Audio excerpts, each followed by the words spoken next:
सात समंदर पार योगी का तगड़ा भौकाल। जापान से सिंगापुर जाएंगे बुलडोजर बाबा, बजाएंगे विरोधियों का बैंड बाजा, विपक्ष हैरान। जानिए क्या है योगी का तगड़ा प्लान।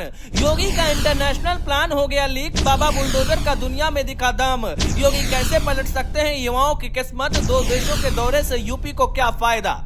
बुलडोजर बाबा का दम अब सात समंदर पार भी देखने को मिलेगा। बुलडोजर बाबा एक बार फिर अंतर्राष्ट्रीय मीडिया में सुर्खियां बनने जा रहे हैं। जो लोग योगी को दबाने की कोशिश कर रहे थे, जो योगी के कद को छोटा करने की प्लानिंग कर रहे थे, ऐसे लोगों को 440 वोल्ट का झटका तब लगा जब खबर आई कि योगी आदित्यनाथ अब जापान और सिंगापुर में अपना जलवा दिखाने जा रहे हैं। इस खबर ने अंतर्राष्ट्रीय मीडिया में तो सनसनी फैलाई ही, साथ में उत्तर प्रदेश में तो जो विरोधी हैं उनके पसीने ही छूट गए। मगर सवाल वही है कि योगी आदित्यनाथ आखिरकार जापान और सिंगापुर क्यों जा रहे हैं, क्या कुछ प्लानिंग उनके दिमाग में है, क्या कुछ योगी करने वाले हैं। तो इस वीडियो में हम आपको सब कुछ बताते हैं। योगी 23 और 24 फरवरी को सिंगापुर और 25 व 26 फरवरी को जापान के दौरे पर रहेंगे। इस यात्रा को सिर्फ औपचारिक विदेश दौरा नहीं, बल्कि उत्तर प्रदेश को कैसे उत्तम प्रदेश बनाया जाए, उत्तर प्रदेश को कैसे चमकाया जाए, उत्तर प्रदेश में कैसे निवेश लाया जाए, इस पर फोकस होगा। योगी के साथ वित्त मंत्री सुरेश खन्ना, औद्योगिक विकास मंत्री नंद गोपाल नंदी और वरिष्ठ अधिकारी भी रहेंगे।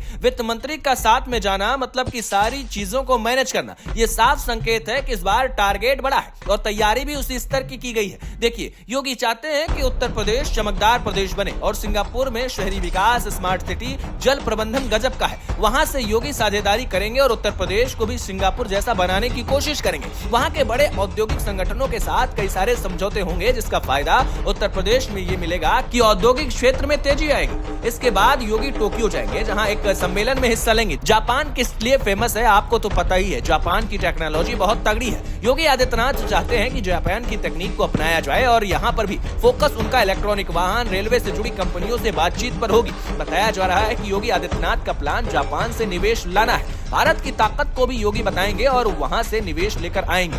निवेश आने का मतलब है कि युवाओं के लिए उत्तर प्रदेश में अवसर खुलना। यही वजह कि इसे युवाओं की लॉटरी कहा जा रहा है। इधर उप मुख्यमंत्री केशव मौर्य के नेतृत्व में 22 फरवरी को प्रतिनिधिमंडल यूके और जर्मनी भी जाएगा। वहां आईटी और इलेक्ट्रॉनिक क्षेत्र में निवेश आकर्षित करने की कोशिश होगी। यानी एक तरफ योगी एशिया में मोर्चा संभालेंगे तो दूसरी ओर सरकार का दूसरा दल यूरोप में निवेश की जमीन तैयार करेगा। इसे डबल इंजन की डबल स्ट्राइक बताया जा रहा है। राजनीतिक हलकों में चर्चा है कि यह दौरा सिर्फ आर्थिक नहीं बल्कि रणनीतिक भी है। लोकसभा और विधानसभा के बाद अब सरकार अगली राजनीतिक पारी की तैयारी में जुटी है।